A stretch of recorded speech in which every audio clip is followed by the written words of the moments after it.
Think about this while you're thinking anyway. And that is that, did you know that you attract others who have your identical psychological wound? Now, what on earth do I mean by that? And by the way, I'm Larry Olson, and I'm giving you this through the lens of neuroscience and cognitive psychology, which is simply a blending of how we think and how thinking impacts our performance and why we keep getting what we're getting, whether it's good for us or not. Now, I know you tuned into this because you're dealing with something right now in your life, or you're attempting to accomplish something and you're not making the strides that you'd like to be making. That's where brain hacking comes into play, because most of us don't pay attention to our thinking. We pay attention to what we're doing. And so, how do we go about attracting, and why on earth would anyone want to attract someone who has the same psychological wound? Of course, that's not what's on our mind, but that's what's driving our thinking. That's what's stored in the subconscious of our brain.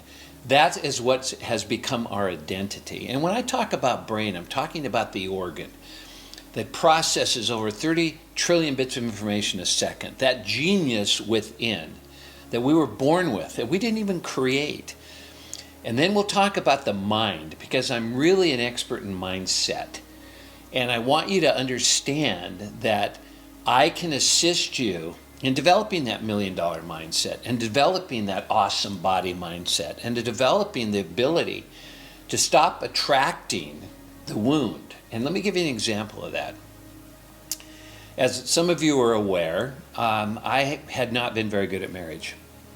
I failed at 2. I'm into my 3rd. We're going to be celebrating 28 years in September. And I needed to figure some things out, because what I was doing without knowing it is I was attracting others with my same psychological wound. And my wound was, I believed I needed others to affirm my value. I believed that I needed others to tell me I was attractive. I believed I needed someone else to be able to fill what was missing inside of myself. And so what I would do, without even knowing it, is I would be comfortable. And this is what's really interesting. Who do we hang with? We hang with people that are like us, that we're comfortable with, that we enjoy their presence. Why? Well, they agree with us. We have similar philosophical beliefs. We're in alignment relative to spirituality. We complain about the same things. We find fault with the same types of people. And I don't mean that in a mean-spirited way. I mean that is what becomes our comfort zone. And it has everything to do with our current self-image. That's where mind comes into play. Your mind and mindset is simply how you see yourself, how you show up, why you're watching this right now with me. You're looking to resolve something. There's a concept that we all deal with, which is, if at first you don't succeed, it's fix the blame fast. It's not try again. It's finding that our brain is more rationalizing than rational, coming up with reasons to justify. So I needed to learn, and this is where I could be of tremendous value to you, because we all need a coach. If you are really interested in growing, you can apply to have me as a coach. I would love the opportunity. You will see that growth will occur to you at a much more rapid pace than the track you're on now, but I can't be that specific when I'm sharing this way. I deal with generics more than I deal with specificity, because I don't know what you're dealing with. I don't know how you're thinking. I don't know whether you're talking yourself into or out of.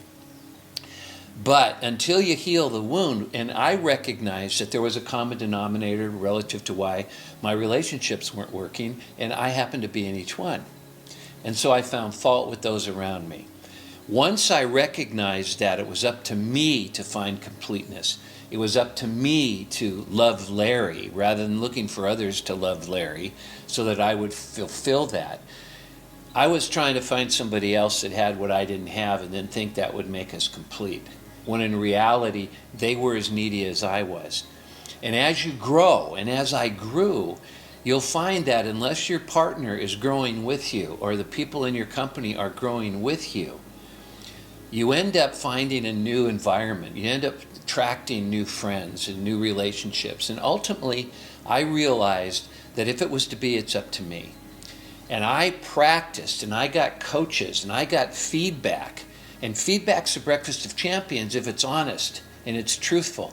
And I want to be very truthful with you right now. And what I mean by that is that you need to get a coach. You need to be able to have someone give you feedback so you can go move forward and get what you want and come from a position of strength. And as I did, I met someone else who came from a position of strength.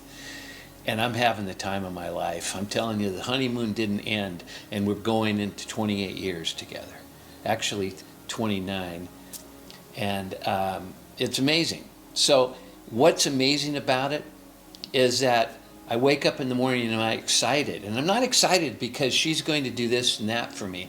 I'm excited for what I can bring to the party because of being able to figure out how my thinking affects my performance and how I feel right now. How do you feel right now?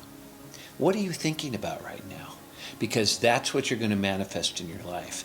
Get the feedback, and you'll be able to recognize how to change your thinking rather than attempting to change your life. That'll follow. More to come.